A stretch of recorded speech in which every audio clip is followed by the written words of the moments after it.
Hi, it's Steve. Today we'd like to show you how to change the lid switch on your washer. It's a really easy job. All we're going to need is a 5/16 nut driver and a small flat blade screwdriver. Let me show you how we do it. Now before we begin this repair, the first thing we'll need to do is to disconnect power to the washer. So unplug it. We'll also want to pull it far enough forward that we can access the back of the control panel.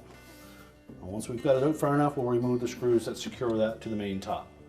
So now that we have access to the back of the washer, we're going to remove these 3 5/16 screws.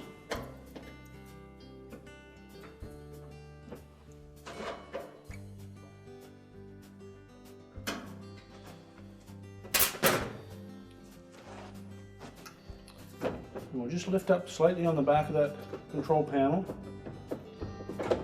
unhook the feet on the front, and then we're just going to let that hang down over the back of the washer. Next, we'll disconnect the wire harness to the lid switch. So grasp the connector on the harness and pull it straight out of the switch.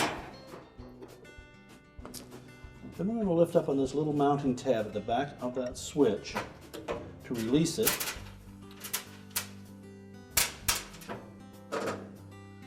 Now to remove the existing switch, we need to lift up on this little locking tab at the back and then slide the switch forward.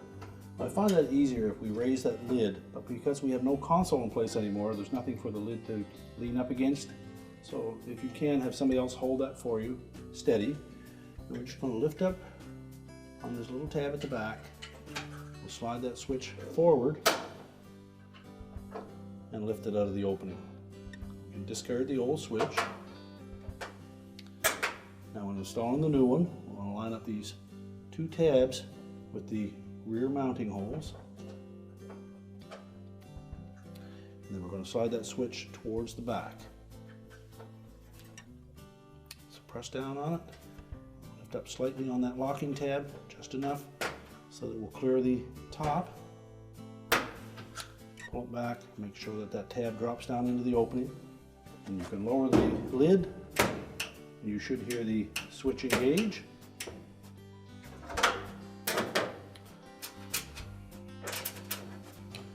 Now next we'll reconnect the harness to that switch.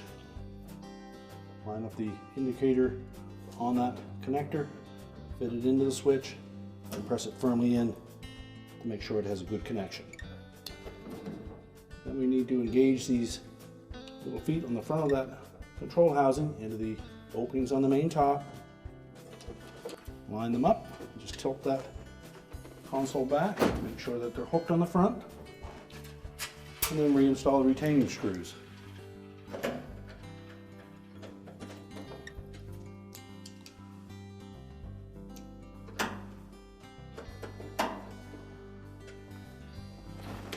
And now we can put the washer back into position. Now ready to reconnect the power, and our repair is complete.